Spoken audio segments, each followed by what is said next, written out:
You, John Fitzgerald Kennedy, do solemnly swear. I, John Fitzgerald Kennedy, do solemnly swear. That you will faithfully execute the office of President of the United States. That I will faithfully execute the office of President of the United States. And will, to the best of your ability. And will, to the best of my ability. Preserve, protect, and defend the Constitution of the United States. Preserve, protect, and defend the Constitution of the United States. So help you God. So help me God.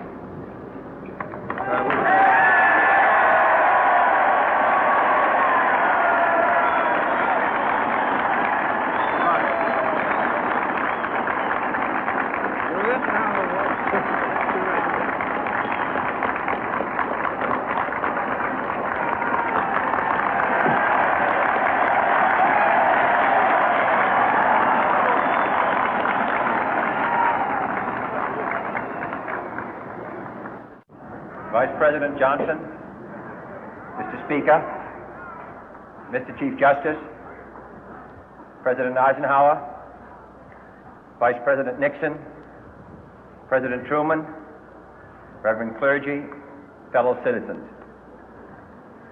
We observe today not a victory of party, but a celebration of freedom, symbolizing an end as well as a beginning, signifying renewal as well as change.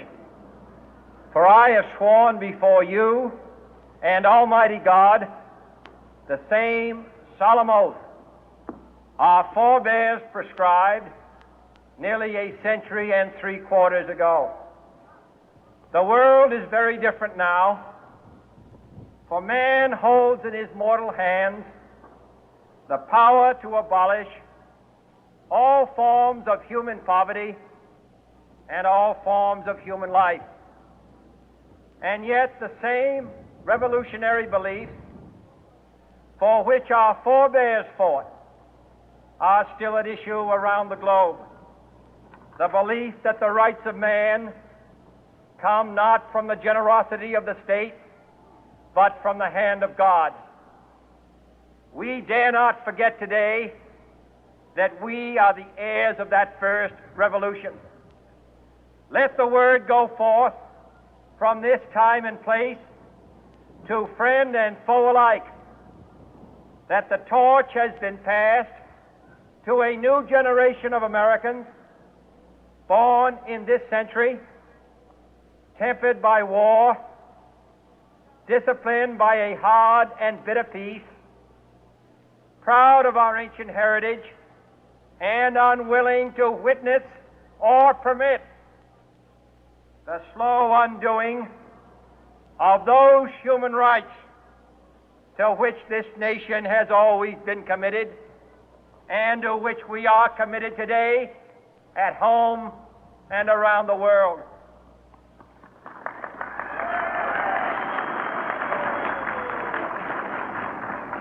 Let every nation know, whether it wishes us well or ill, that we shall pay any price, bear any burden, meet any hardship, support any friend, oppose any foe to assure the survival and the success of liberty.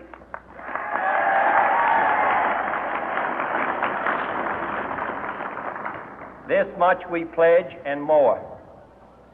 To those old allies whose cultural and spiritual origins we share, we pledge the loyalty of faithful friends. United, there is little we cannot do in a host of cooperative ventures. Divided, there is little we can do, for we dare not meet a powerful challenge at odds and split asunder. To those new states whom we welcome to the ranks of the free, we pledge our word that one form of colonial control shall not have passed away, merely to be replaced by a far more iron tyranny. We shall not always expect to find them supporting our view, but we shall always hope to find them strongly supporting their own freedom, and to remember that in the past, those who foolishly sought power by riding the back of the tiger ended up inside.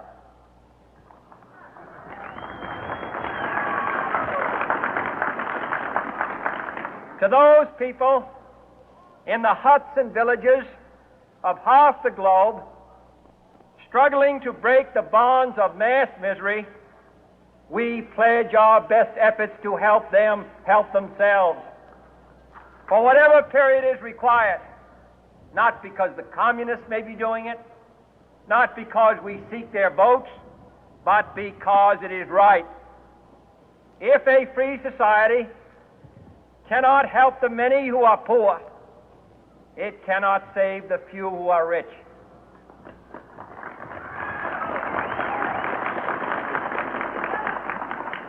To our sister republics south of our border, we offer a special pledge to convert our good words into good deeds, in a new alliance for progress, to assist free men and free governments in casting off the chains of poverty. But this peaceful revolution of hope cannot become the prey of hostile powers. Let all our neighbors know that we shall join with them to oppose aggression or subversion anywhere in the Americas. And let every other power know that this hemisphere intends to remain the master of its own house.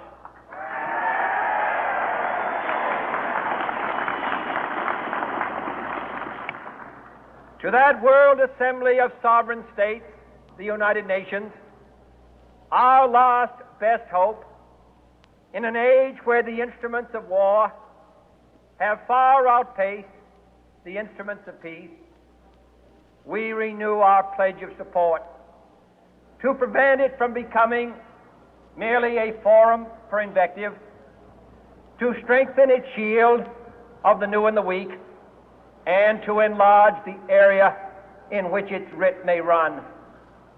Finally, to those nations who would make themselves our adversary, we offer not a pledge, but a request that both sides begin anew the quest for peace.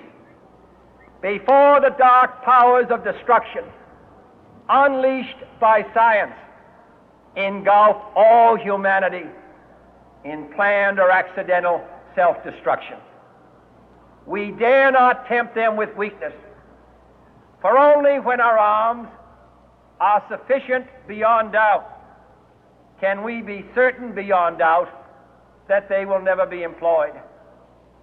But neither can two great and powerful groups of nations take comfort from our present course, both sides overburdened by the cost of modern weapons, both rightly alarmed by the steady spread of the deadly atom, yet both racing to alter that uncertain balance of terror that stays the hand of mankind's final war. So let us begin anew, remembering on both sides that civility is not a sign of weakness, and sincerity is always subject to proof. Let us never negotiate out of fear, but let us never fear to negotiate.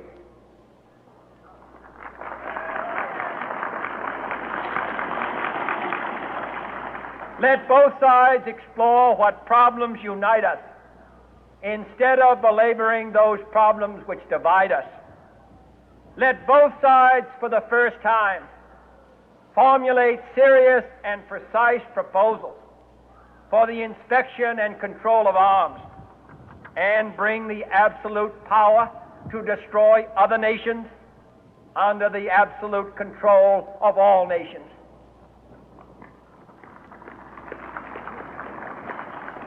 Let both sides seek to invoke the wonders of science instead of its terrors. Together, let us explore the stars, conquer the deserts, eradicate disease, tap the ocean depth, and encourage the arts and commerce.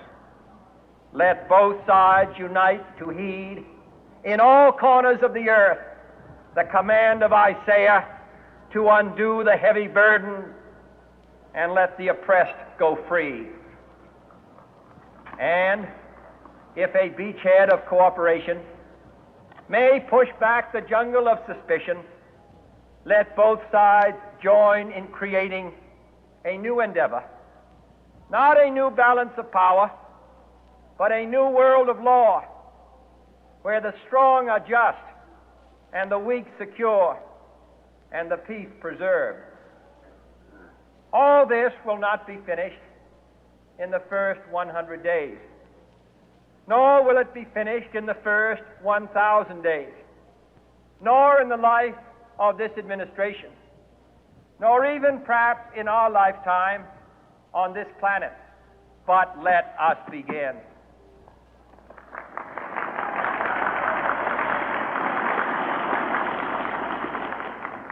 In your hands, my fellow citizens, more than mine, will rest the final success or failure of our course. Since this country was founded, each generation of Americans has been summoned to give testimony to its national loyalty. The graves of young Americans who answered the call to service surround the globe. Now the trumpet summons us again, not as a call to bear arms, though arms we need, not as a call to battle, though in battle we are, but a call to bear the burden of a long twilight struggle, year in and year out, rejoicing in hope, patient in tribulation, a struggle against the common enemies of man, tyranny, poverty, disease, and war itself. Can we forge against these enemies a grand and global alliance, north and south, east and west, that can assure a more fruitful life for all mankind? Will you join in that historic effort?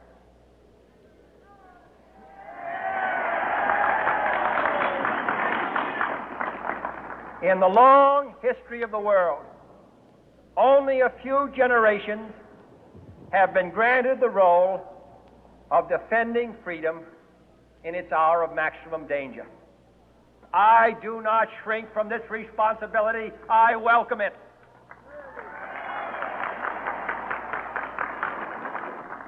I do not believe that any of us would exchange places with any other people or any other generation. The energy, the faith, the devotion which we bring to this endeavor will light our country and all who serve it.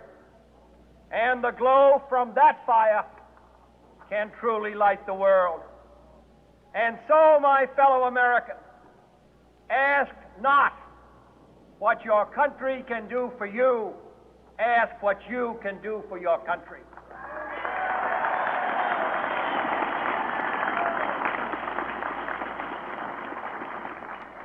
My fellow citizens of the world, ask not what America will do for you, but what together we can do for the freedom of man.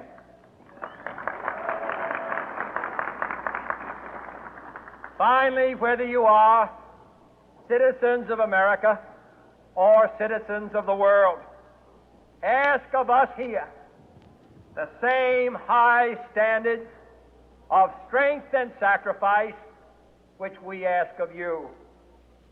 With a good conscience, our only sure reward, with history the final judge of our deeds, let us go forth to lead the land we love, asking His blessing and His help, but knowing that here on earth God's work must truly be our own.